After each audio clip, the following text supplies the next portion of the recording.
Bienvenidos a El Misterio del Más Allá.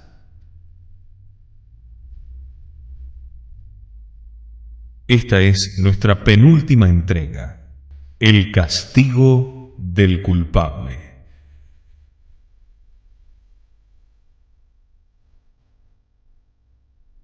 Os expuse ayer, a la luz de la teología católica, dos grandes dogmas de nuestra fe: la resurrección de la carne y el juicio final.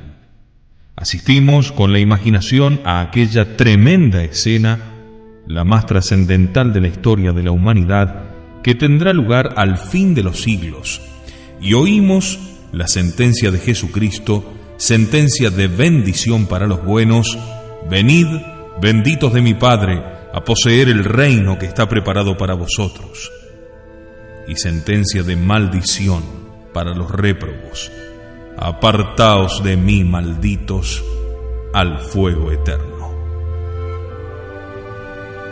No podemos rehuir estos temas trascendentales que nos salen ahora al paso.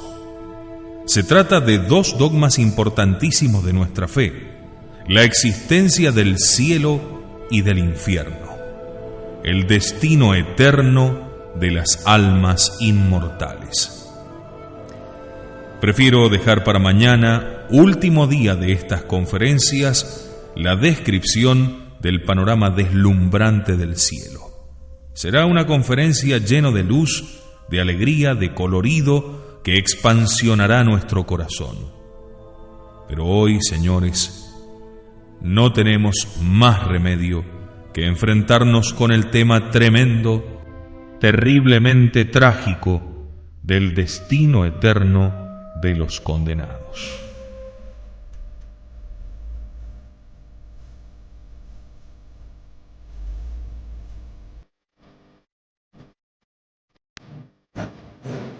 Es un tema muy incómodo y desagradable, lo sé muy bien. Me gustaría y os gustaría muchísimo más que os hablara, por ejemplo, de la infinita misericordia de Dios para con el pecador arrepentido.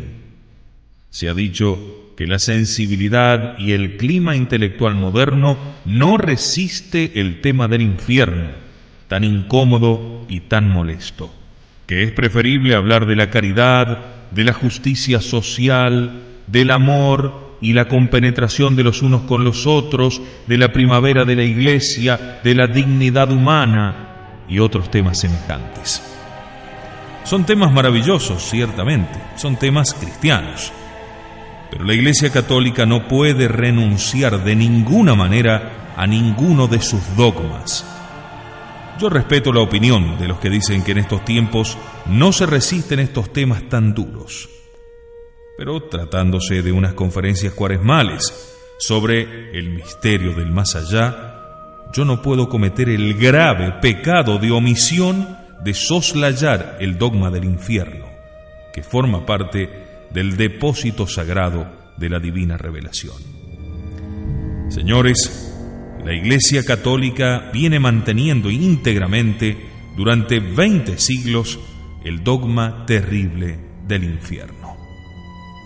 La Iglesia no puede suprimir un solo dogma, como tampoco puede crear otros nuevos.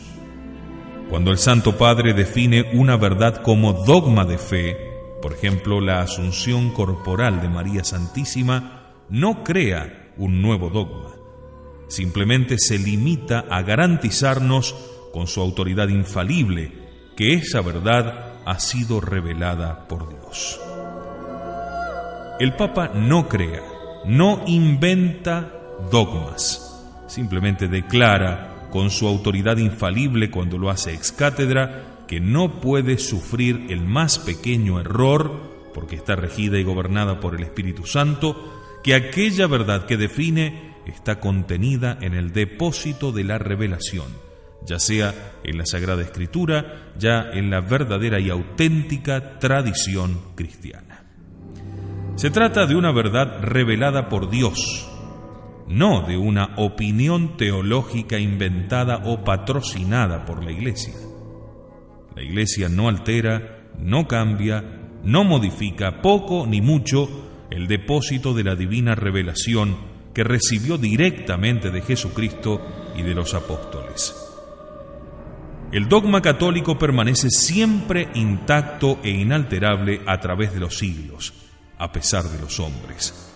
Si la Iglesia alterara, reformara o modificara sustancialmente alguno de sus dogmas, os digo con total sinceridad que yo dejaría de ser católico, porque esa sería la prueba más clara y más evidente de que no era la verdadera Iglesia de Jesucristo. Esto es precisamente el argumento más claro y convincente de que las iglesias cristianas que apostataron de Roma, protestantes y cismáticos, no son las auténticas iglesias de Jesucristo, puesto que están cambiando y reformando continuamente sus dogmas. Hoy creen esto, mañana aquello. Hoy aceptan lo que antes rechazaban, hoy rechazan lo que antes aceptaban, sin más norte ni guía que el capricho del libre examen. Y así se da el caso pintoresco de que ciertas sectas protestantes que se separaron de la Iglesia católica, principalmente por no admitir la doctrina del purgatorio, ahora proclaman que el infierno no es eterno, sino temporal. Con lo cual, como ya les echaba en cara con fina ironía José de Maistre, después de haberse rebelado contra la Iglesia por no admitir el purgatorio, vuelven a rebelarse ahora por no admitir más que el purgatorio. Es que el error, señores, conduce lógicamente a los mayores disparates. La Iglesia Católica, en cambio, ha mantenido intacto durante los 20 siglos de su existencia el depósito sagrado de la divina revelación, porque sabe perfectamente que Jesucristo le confió ese tesoro para que lo custodie, vigile, defienda y lo mantenga intacto, sin alterarlo en lo más mínimo. El dogma católico es siempre el mismo, señores. El dogma católico no cambia ni cambiará jamás. Y precisamente por eso, en el siglo XX, en el XXI, en el XXV, lo mismo que en el siglo I, la existencia del infierno es y será dogma de fe, y así hasta el fin del mundo. Os voy a hablar del infierno con serenidad, con altura científica quizás, como debe hacerse hoy.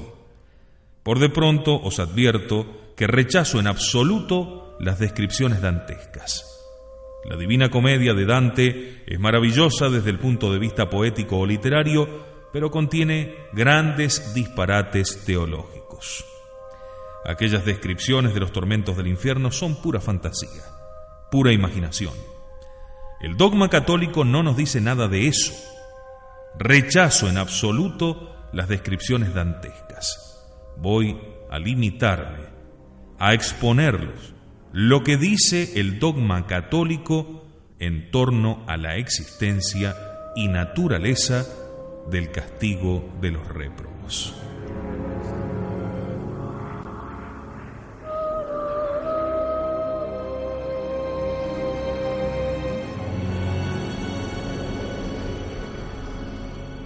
En primer lugar, os voy a hablar de la existencia del infierno. Lo hemos oído muchísimas veces. Si un personaje histórico conocido del mundo entero, por ejemplo, Napoleón, viniese del otro mundo y compareciendo visiblemente ante nosotros nos dijera: mirad, yo he visto el infierno y en él hay esto y lo otro y lo de más allá, causaría en el mundo una impresión tan enorme y definitiva que nadie se atrevería ya a dudar de la existencia de aquel terrible lugar. ¿Por qué no lo envía Dios para bien de toda la humanidad? Señores, los que piden o desean esa prueba no han reflexionado bien.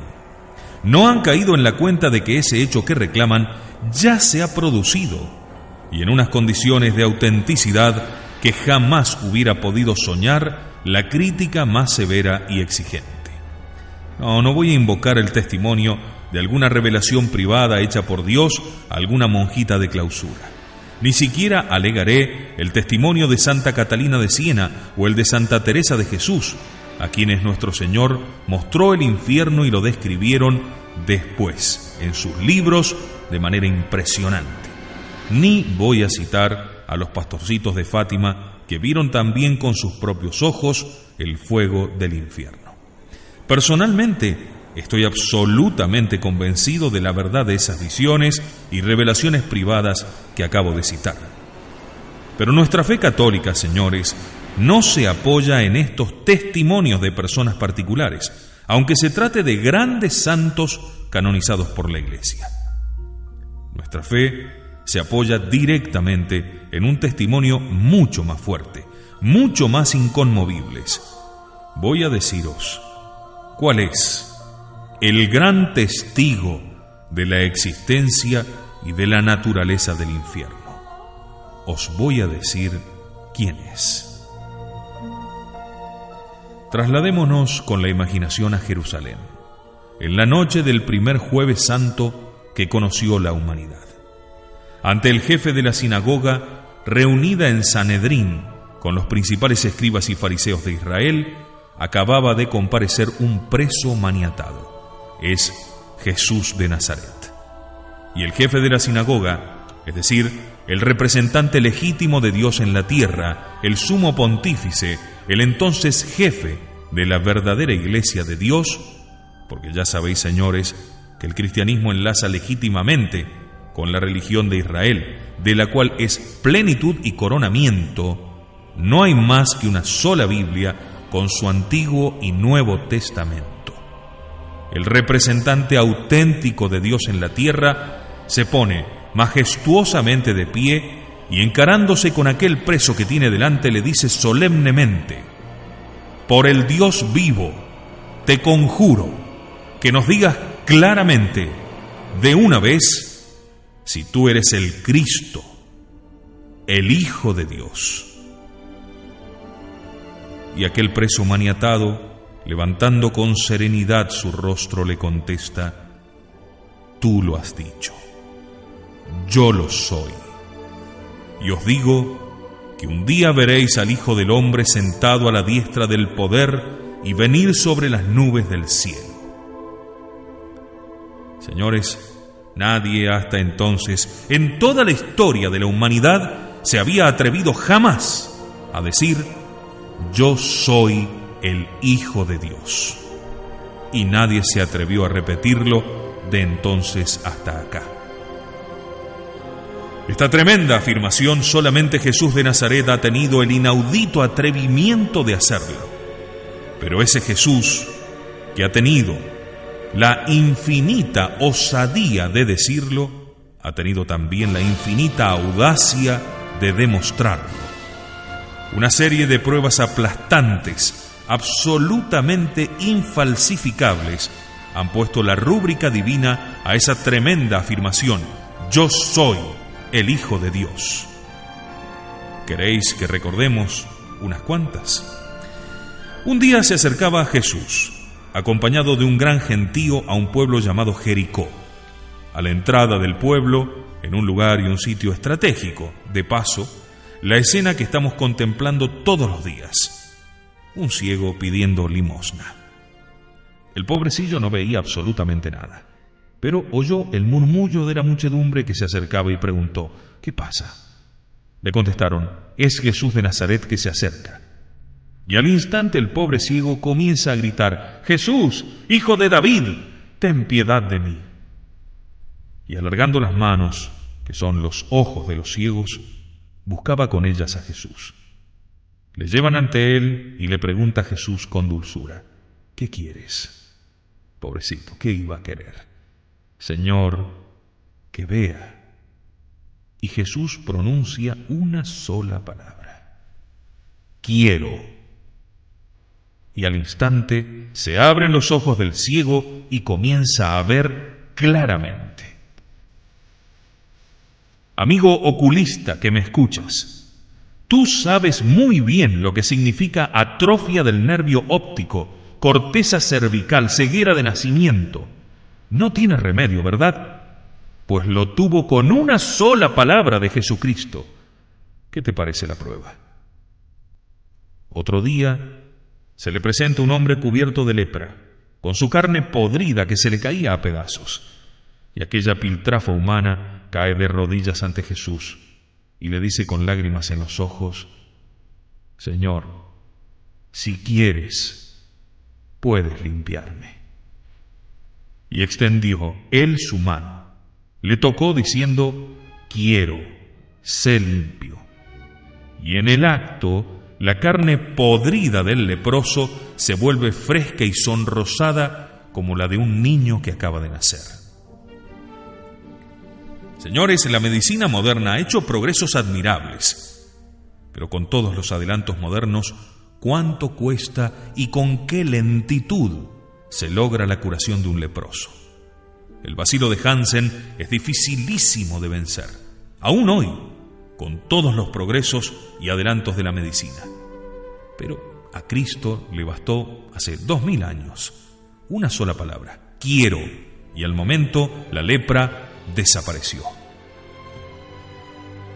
Otro día le seguía una inmensa multitud, 5000 hombres, sin contar las mujeres y los niños. Y Jesús les dice a los apóstoles: dadles de comer. Pero ellos le responden: no tenemos aquí sino 5 panes y 2 peces.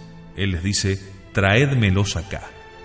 Y alzando sus ojos al cielo, bendijo y partió los panes, y se los dio a sus discípulos, y éstos a la muchedumbre, y comieron todos, y se saciaron, y recogieron de los fragmentos sobrantes 12 cestos llenos. ¿Qué os parece? Otro día dormía Jesús tranquilamente en la barca de sus discípulos. De pronto se levanta un fuerte viento. La débil barquichuela bajo los embates de las olas amenaza zozobrar. Sus discípulos le despiertan atemorizados: Señor, sálvanos que perecemos. Y Jesús se pone sencillamente de pie, manda al viento y dice al mar: calla, enmudece. Y al instante se aquietó el viento y se hizo completa calma. Y sus discípulos se preguntaban asustados: ¿quién será este que hasta el viento y el mar le obedecen? Otro día Jesucristo caminó majestuosamente sobre las olas del mar como sobre una alfombra azul festoneada de espumas. Y otro día, y otro día, y otro día. ¿Para qué seguir?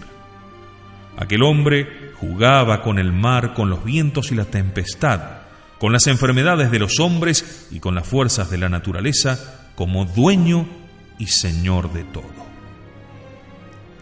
Pero hay todavía, señores, una prueba más impresionante de la divinidad de nuestro Señor.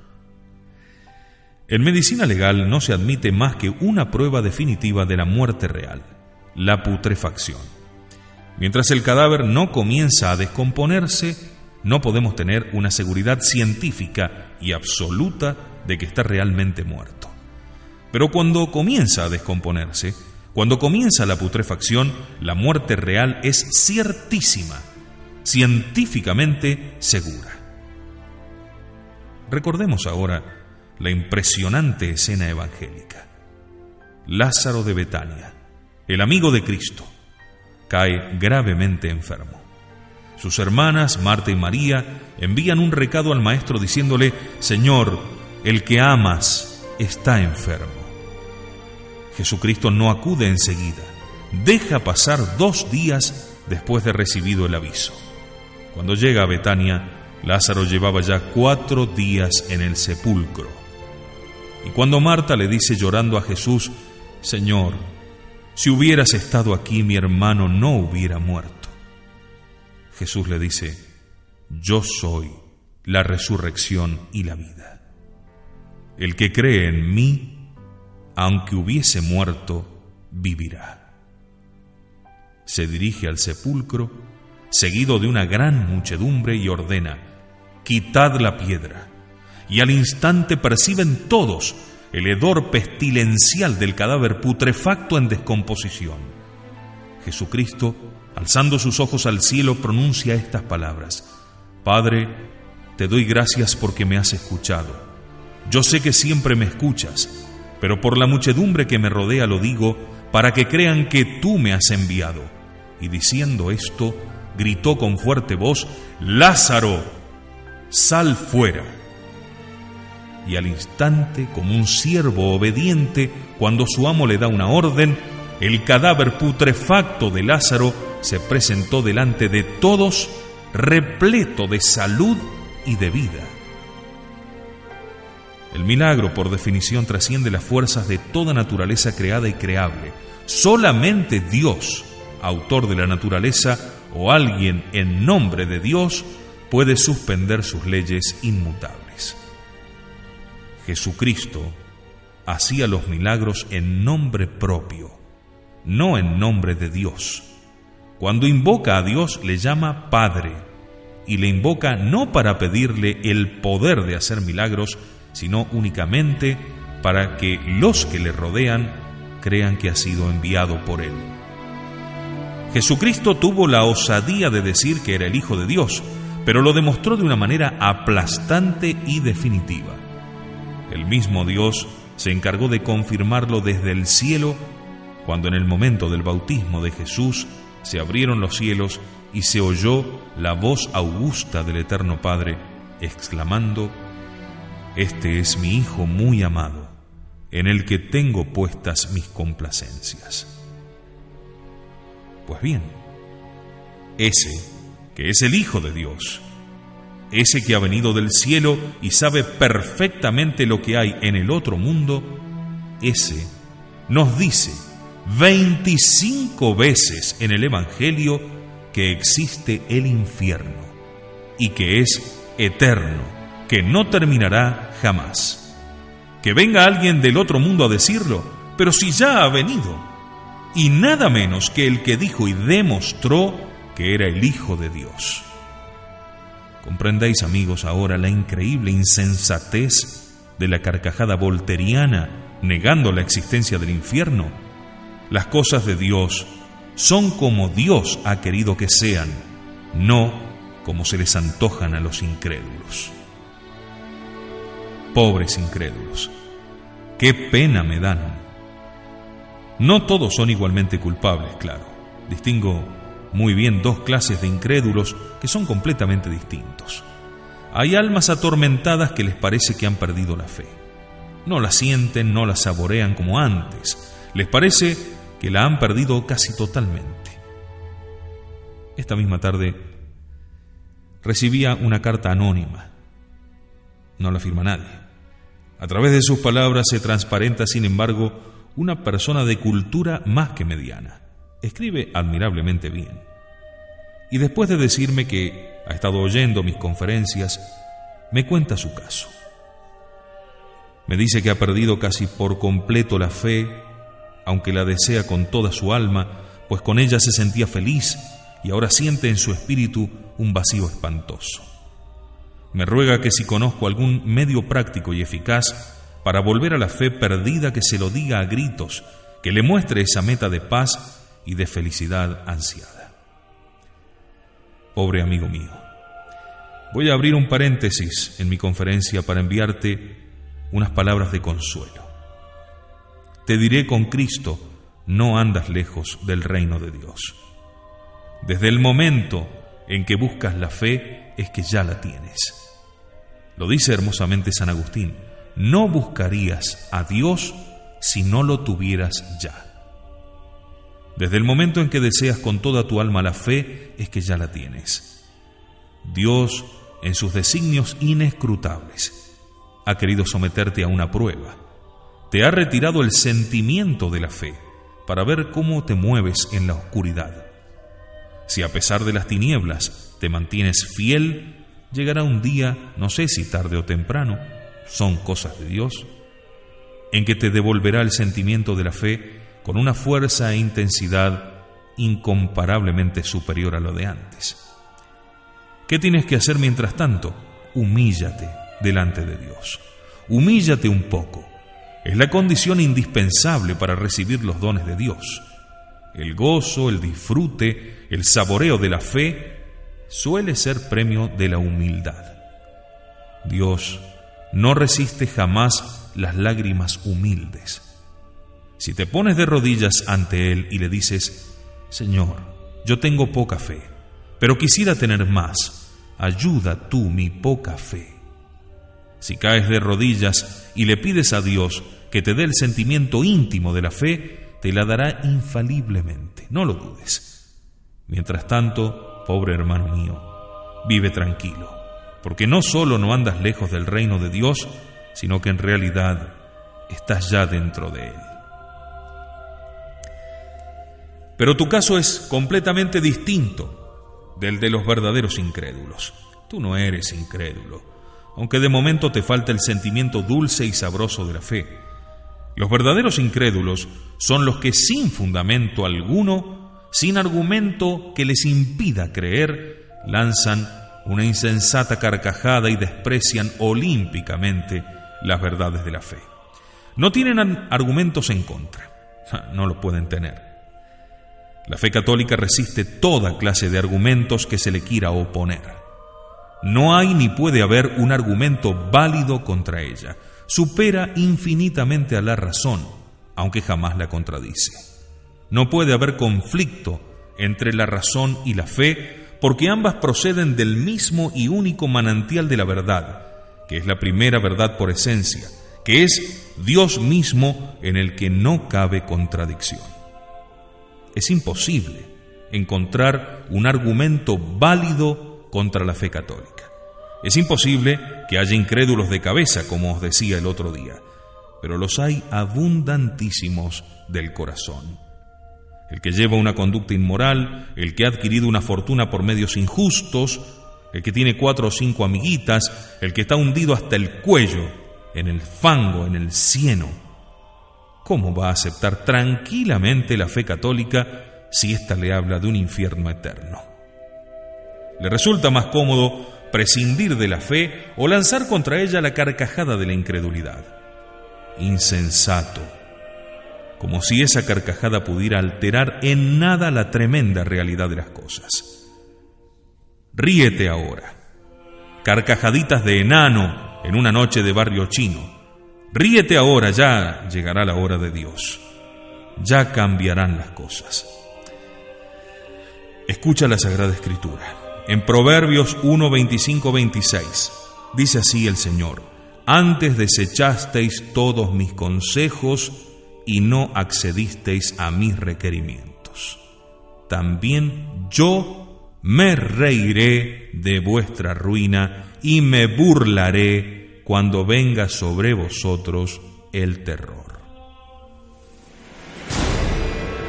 Y el mismo Cristo advierte en el Evangelio con total claridad: ay de vosotros los que ahora reís, porque gemiréis y lloraréis. ¿Te burlas de todo esto? Pues sigue gozando y riendo tranquilamente. Estás danzando con increíble locura al borde de un abismo. Es la hora de tu risa. Bueno, ya llegará la hora de la risa de Dios para toda la eternidad. El infierno existe, señores. Lo ha dicho Cristo. Muy poco importa que lo nieguen los incrédulos. A pesar de esa negativa, su existencia es una terrible realidad. Pero es conveniente que avancemos un paso más y tratemos de descubrir lo que hay en él. El Catecismo, ese pequeño librito en el que se contiene un resumen maravilloso de la doctrina católica, el Catecismo Romano, nos dice que el infierno es el conjunto de todos los males, sin mezcla de bien alguno. Maravillosa definición. Pero hay otra más profunda todavía. Es la que nos dejó en el Evangelio nuestro Señor Jesucristo en persona. Es aquella misma frase que pronunciará el día del juicio final: apartaos de mí, malditos, al fuego eterno. En esta fórmula terrible se contiene un maravilloso resumen de toda la teología del infierno. Porque el infierno fundamentalmente lo constituyen 3 cosas, y nada más que 3. Lo que llamamos en teología pena de daño, lo que llamamos pena de sentido y la eternidad de ambas penas. Ahí tenemos toda la teología esencial del infierno. Todo lo demás son circunstancias accidentales. Pues esas 3 cosas están maravillosamente registradas y resumidas en la frase de nuestro Señor: apartaos de mí, malditos, pena de daño, al fuego, pena de sentido eterno, eternidad de ambas penas.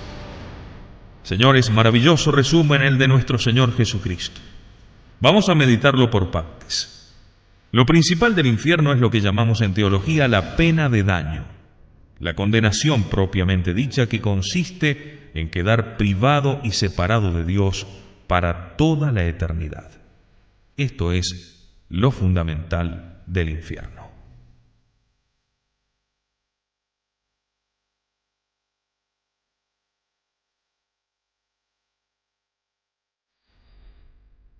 Sí, ya estoy oyendo la carcajada del incrédulo.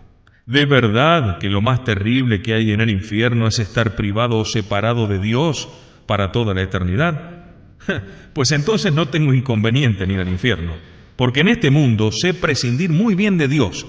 No me hace falta absolutamente para nada. De manera tal que, si lo más terrible que me voy a encontrar en el infierno es que allí no voy a tener a Dios, ya puede enviarme allá cuando le plazca.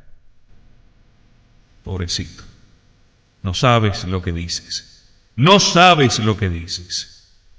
Escucha un momento, que puede ser que dentro de 5 minutos hayas cambiado de pensar. Escucha. ¿Te gusta la belleza? ¿Verdad que sí? Vaya si te gusta. Sobre todo cuando se te presenta en forma de mujer. ¿Te gusta el dinero, verdad? ¿Te gustaría muchísimo ser millonario? Quién sabe si precisamente por eso, porque te gusta tanto el dinero, porque has robado tanto, porque has cometido tantas injusticias, no quieres saber nada de la religión y del más allá. Si eres una muchacha frívola, ligerilla, mundana, ¿cómo te gustaría ser una estrella de cine? Aparecer en primer plano en todas las pantallas, aparecer en la portada de las revistas, ser una figura de fama mundial, que todo el mundo hable de ti. ¿Cómo te gusta eso, verdad? Pues mira, todas esas cosas no son más que gotitas, nada más. Gotitas de una felicidad efímera que jamás puede llenar el corazón. Pero si esto lo sabes tú mismo de sobra, nunca te has sentido del todo bien, del todo satisfecho, del todo feliz, jamás. En los caminos del mundo, del demonio, de la carne, no se encuentra la verdadera y auténtica felicidad. Lo sabes tú muy bien por tu propia experiencia. Ahora bien, en el momento mismo de tu muerte, cuando tu alma se arranque del cuerpo, aparecerá delante de ti un panorama completamente insospechado. Verás delante de ti como un mar inmenso, un océano sin fondo ni riberas.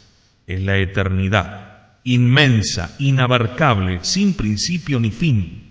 Y comprenderás clarísimamente, a la luz de la eternidad, que Dios es el centro del universo, la plenitud total del ser. Verás clarísimamente que en Él se concentra todo lo que hay de belleza y de riqueza, y de placer, y de honor, y de alabanza, y de gloria, y de felicidad. Y cuando con una sed de perro rabioso trates de arrojarte a aquel océano de felicidad que es Dios, saldrán a tu encuentro unos brazos vigorosos que te lo impedirán, al mismo tiempo que oirás claramente estas terribles palabras: apártate de mí, maldito. Entonces sabrás lo que es bueno. Entonces verás que la pena de sentido, la pena de fuego que voy a describir inmediatamente, no tiene importancia. Es un juguete de niños ante la rabia y la desesperación tremendas que se apoderarán de ti cuando veas que has perdido aquel océano de felicidad inenarrable para siempre, por toda la eternidad. Dios, señores, actuará sobre los réprobos como una especie de electroimán incandescente. Les atraerá y abrazará al mismo tiempo. En este mundo no podemos formarnos la menor idea del tormento espantoso que esto ocasionará a los condenados. Y esto es lo que constituye la entraña misma de la pena de daño. Pero me diréis, ¿y por qué rechaza Dios a los que de manera tan vehemente tienden hacia Él? ¿No supone esto acaso falta de bondad y de misericordia? No, de ninguna manera, señores. Reflexionad un poco en la psicología del condenado. El condenado no se arrepiente ni se arrepentirá jamás de sus pecados. Tiende irresistiblemente a Dios, al mismo tiempo que lo odia con todas sus fuerzas. Esa tendencia no es arrepentimiento, sino refinadísimo egoísmo. Tiende a Dios porque ve con toda evidencia que poseyéndole sería completa y absolutamente feliz, pero sin arrepentirse de haberle ofendido en este mundo.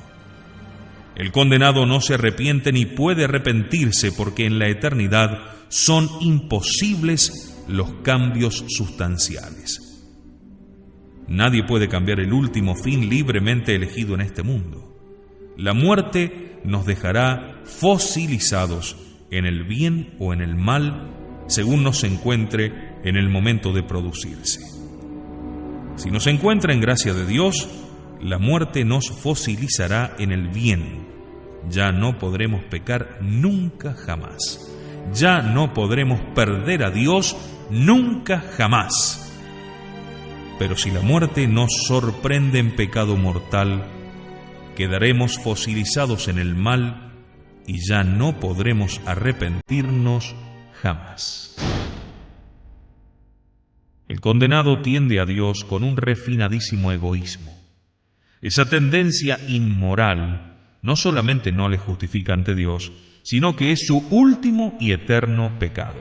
Desea a Dios por puro egoísmo, para gozar de la felicidad inmensa que su posesión le produciría, pero sin la menor sombra de amor o de arrepentimiento.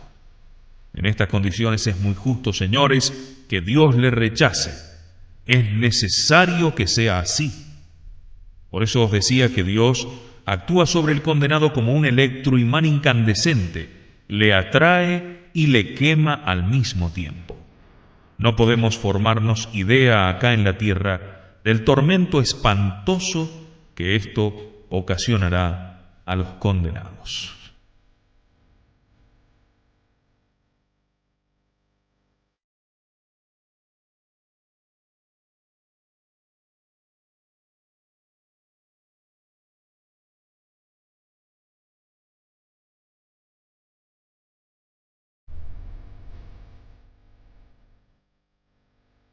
Luego de esto viene la pena de sentido, que con ser terribilísima no reviste importancia, comparada con la de daño. Es la pena del fuego. Yo no sé, porque la Iglesia Católica no lo ha definido expresamente, si el fuego del infierno es de la misma naturaleza que el fuego de la tierra. No lo sé.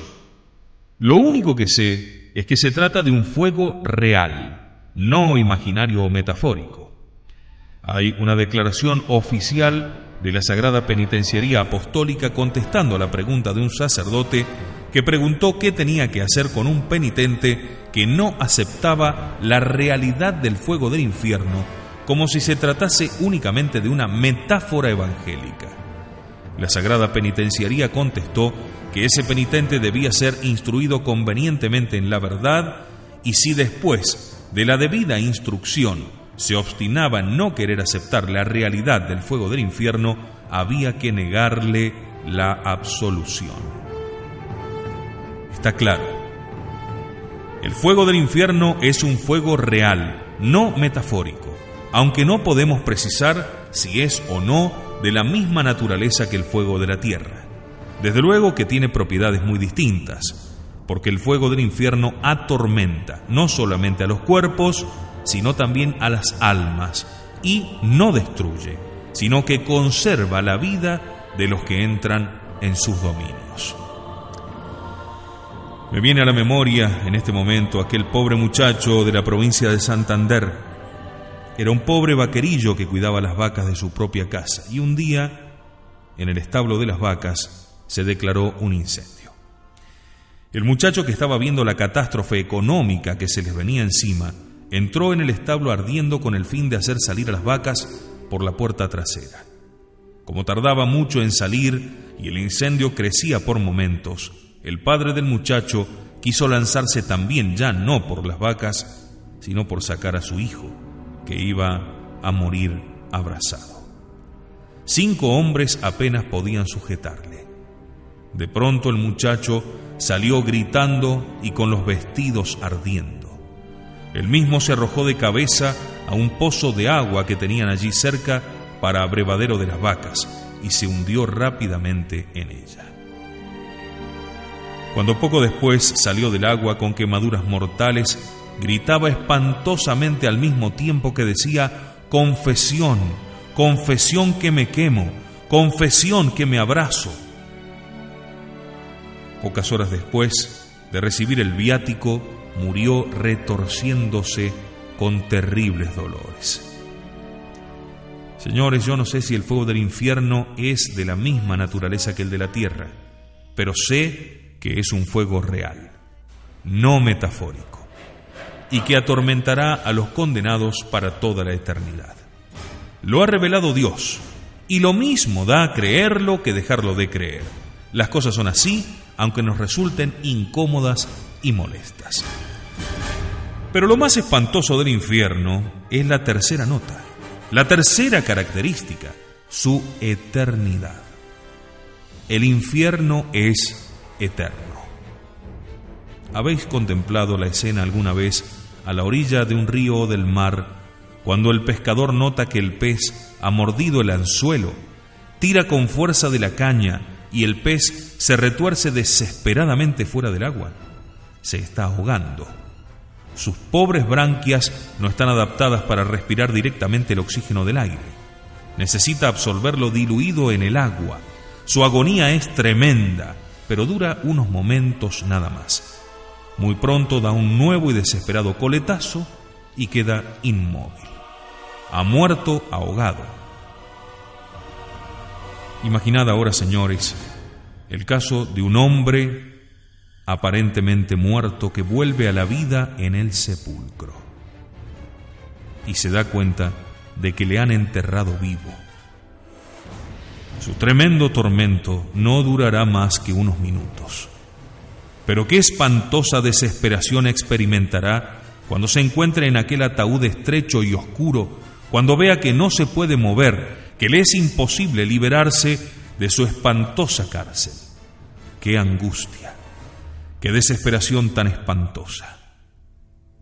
Pero durará unos minutos nada más, porque por asfixia o con su corazón explotando, morirá muy pronto, esta vez en serio. Imaginad ahora lo que será un tormento y desesperación eternos. La eternidad no tiene nada que ver con el tiempo, no tiene relación alguna con él. En la esfera del tiempo pasarán trillonadas de siglos y la eternidad seguirá intacta, inmóvil, fosilizada en un presente siempre igual. En la eternidad no hay días ni semanas, ni meses ni siglos.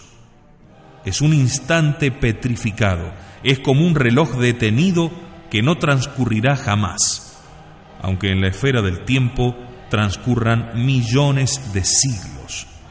1 trillón de siglos. Esa frase se dice pronto, claro.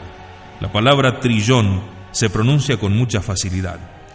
Ya escribirla no es tan seguro. Hay que escribir la unidad seguida de 18 ceros. Pero ¿sabéis lo que 1 trillón da de sí? Si repartiéramos 1 trillón de centavos entre todos los habitantes del mundo, al terminar el reparto cada uno de ellos tendría 5 millones. Lo que da de sí 1 trillón, aunque sea simplemente de centavos. Pues cuando en la esfera del tiempo habrá transcurrido 1 trillón de siglos, la eternidad permanecerá intacta sin haber sufrido el menor arañazo. El instante eterno seguirá petrificado. Señores, el infierno es eterno.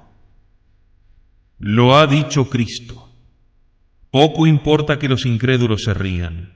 Sus burlas, sus carcajadas, no lograrán cambiar jamás la terrible realidad de las cosas. Pero quizá me digáis, para nosotros los católicos no hay problema. Creemos en la existencia y la eternidad del infierno porque lo ha revelado Dios y esto nos basta. Pero ¿no le parece que para el que no tenga fe, el dogma de la existencia y eternidad del infierno es como para desanimarlo a que abrace el catolicismo? ¿Cómo puede compaginarse esa verdad tan terrible con el amor y la misericordia infinita de Dios, proclamados con tanta claridad e insistencia en las Sagradas Escrituras? Al incrédulo no le cabrá jamás en la cabeza esta contradicción, al parecer tan clara y manifiesta. Tenéis razón. El dogma del infierno, mirado de tejas abajo y prescindiendo de los datos de la fe, no cabe en la pobre cabeza humana. Humanamente hablando, a mí tampoco me cabe en la cabeza. No me cabe en la cabeza, aunque lo creo con toda mi alma, porque lo ha revelado Dios. Pero ¿sabéis por qué a vosotros y a mí no nos cabe en la cabeza? Recordad la bellísima historia. San Agustín paseando un día junto a la orilla del mar, pensando en el misterio insondable de la Santísima Trinidad, tratando de comprender cómo tres personas distintas eran un solo Dios verdadero. Eran y son. Y dándole vueltas a su pobre inteligencia para descifrar el misterio, reparó en un niño pequeño que acababa de excavar en la arena de la playa un pequeño pocito que iba llenando de agua, trasladándola del mar con una pequeña concha. San Agustín le preguntó: ¿qué estás haciendo, pequeño? Y el niño: quiero trasladar todo el agua del mar a este pequeño hoyito. ¿Pero no ves que eso es imposible? Y el niño le responde: más imposible todavía es que tú puedas comprender el misterio insondable de la Santísima Trinidad. ¿No ves que el infinito no cabe ni puede caber en tu cabeza? Y desapareció el niñito, porque según la bella historia, no era un niño sino un ángel del cielo que Dios había enviado para darle a San Agustín aquella gran lección. Esta es la verdadera explicación. Las cosas de Dios son inmensamente grandes. Nuestra pobre cabeza humana es demasiado pequeña para poderlas abarcar. Es cierto que en la Sagrada Escritura se proclama clarísimamente la misericordia infinita de Dios, pero con no menor claridad se proclama también el dogma terrible del infierno. ¿Cómo se compaginan ambas cosas? No lo sé. Pero ahí están los hechos, claros e indiscutibles. Sin embargo, señores, no deja de ser curioso que no nos quepa en la cabeza el dogma terrible del infierno y nos quepan sin dificultad alguna otras cosas incomparablemente más serias todavía. Si lo pensáramos bien, el misterio inefable de la encarnación del Verbo es incomparablemente más grande y estupendo que el de la existencia del infierno. Nos cabe en la cabeza y lo aceptamos plenamente que Dios nuestro Señor se haya hecho hombre y haya muerto en una cruz para salvar a los hombres. Si un hombre se transformase en hormiga y se dejase matar por ellas para salvarlas, diríamos que ese hombre se volvió loco. Y sin embargo, señores, entre un hombre y una hormiga todavía existe alguna proporción, alguna semejanza, pero entre Dios y las criaturas no hay semejanza o proporción. La distancia es rigurosamente infinita. Y Dios se hizo hormiga, se hizo hombre para salvarnos a los hombres. No contento con esta humillación increíble, se dejó clavar en una cruz por aquellos mismos que venía a salvar, y permitió que su Madre Santísima se convirtiese en la reina y soberana de los mártires, asistiendo a la terrible escena del Calvario, donde a fuerza de increíbles dolores conquistó su título de corredentora de la humanidad. Todo esto nos cabe perfectamente en la cabeza. Que Cristo esté clavado en la cruz, que su Madre Santísima sea la Virgen de los Dolores, con 7 espadas atravesando su alma, todo esto que es inmenso, que rebasa la capacidad intelectiva de los mismos ángeles, que no podrán comprender jamás con su portentosa inteligencia angelical, esto, señores, nos cabe perfectamente en nuestras pobres cabecitas humanas. Pero que ese mismo Dios, que se ha vuelto loco de amor a los hombres, mande al infierno para toda la eternidad al gusano asqueroso que abusó definitivamente de la sangre de Cristo, que traspasa el corazón de la Virgen de los Dolores con nuevas espadas de sus crímenes nefandos. Ahora ya eso no nos cabe en la cabeza. Tenemos que reconocer que no jugamos limpio. No jugamos limpio. Nos caben en la cabeza cosas infinitamente más grandes porque no hacen referencia a castigos y penas personales. Y no nos caben otras cosas infinitamente más pequeñas cuando se trata de castigar nuestros propios crímenes y pecados. Vamos, no jugamos limpio. Hay aquí una falta evidente de honradez. Pero ¿no es Dios infinitamente misericordioso? Y lo preguntas tú. ¿Cuántas veces te ha perdonado Dios? 5, 5,000, 50,000. Y todavía preguntas si Dios es infinitamente misericordioso. ¿No sabes que si Dios no fuese infinitamente misericordioso, el mismo día que cometiste el primer pecado mortal, se hubiera abierto la tierra y te hubiera tragado al infierno para toda la eternidad? Precisamente porque Dios es infinitamente misericordioso, espera con tanta paciencia que se arrepienta el pecador y le perdona en el acto, apenas inicia un movimiento de retorno y de arrepentimiento. Dios no rechaza jamás al pecador contrito y humillado. No se cansa jamás de perdonar al pecador arrepentido porque es infinitamente misericordioso. Precisamente por eso. Pero cuando voluntaria, obstinadamente, durante su vida y a la hora de la muerte, el pecador rechaza definitivamente a Dios, sería el colmo de la inmoralidad echarle a Dios la culpa de la condenación eterna de ese malvado y perverso pecador. No puede tolerarse tampoco la ridícula objeción que ponen algunos. Está bien que se castigue al culpable, pero como Dios sabe todo lo que va a ocurrir en el futuro, ¿por qué crea a los que sabe que se han de condenar? Vamos. Esta objeción es absurda e intolerable. No es Dios quien condena al pecador. Es el pecador el que rechaza obstinadamente el perdón que Dios le ofrece generosamente. Es doctrina católica, señores, que Dios quiere sinceramente que todos los hombres se salven. A nadie predestina al infierno. Ahí está Cristo crucificado para quitarnos toda duda sobre esto. Ahí está delante del crucifijo la Virgen de los Dolores. Dios quiere que todos los hombres se salven. Y lo quiere sinceramente, seriamente, con toda la seriedad que hay en la cara de Cristo agonizando en la cruz.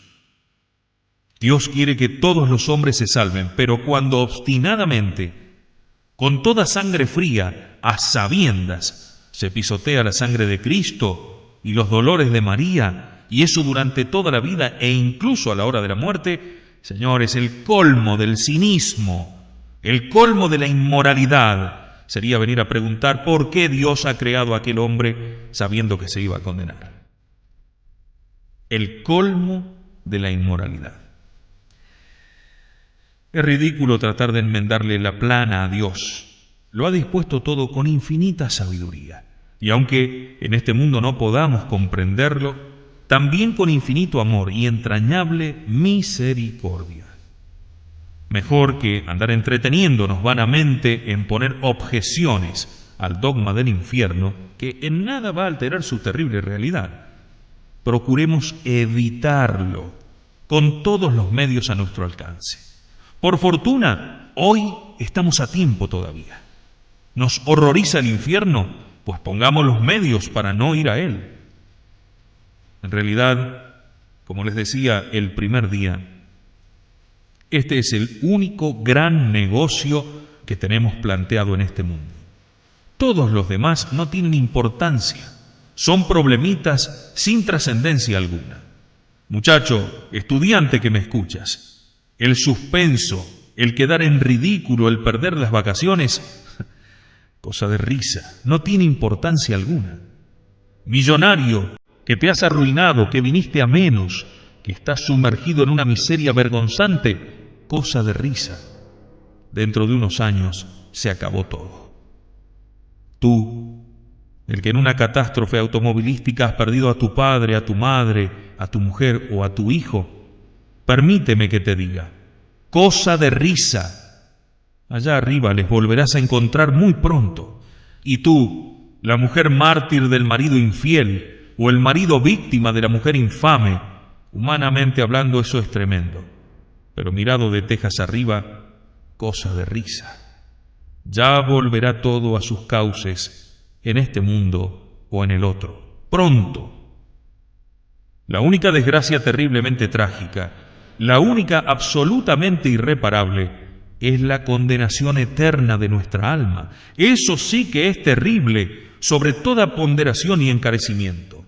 Pero que se hunda todo: salud, hijos, padres, hacienda, honra, dignidad, la vida misma. Que se hunda todo, menos el alma. La única cosa tremendamente seria, la salvación del alma. Estamos a tiempo todavía. Cristo nos está esperando hoy con los brazos abiertos.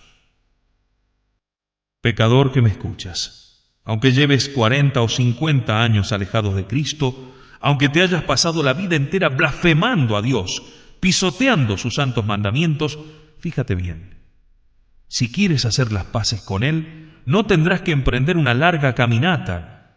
Te está esperando ya con sus brazos abiertos.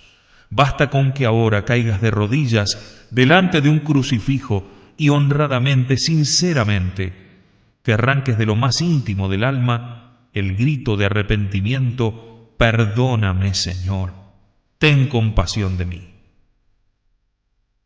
Yo te garantizo por la sangre de Cristo que en el fondo de tu corazón oirás, como aquel buen ladrón, la voz dulce del divino crucificado que te dirá: hoy mismo, al caer la tarde, al final de esta pobre vida, estarás conmigo en el paraíso.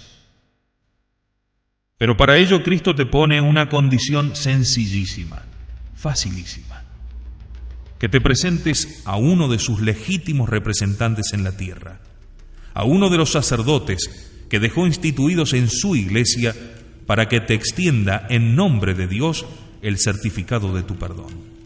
Basta que hables unos pocos minutos con él. Te escuchará en confesión, te animará, te consolará con inmensa caridad y dulzura.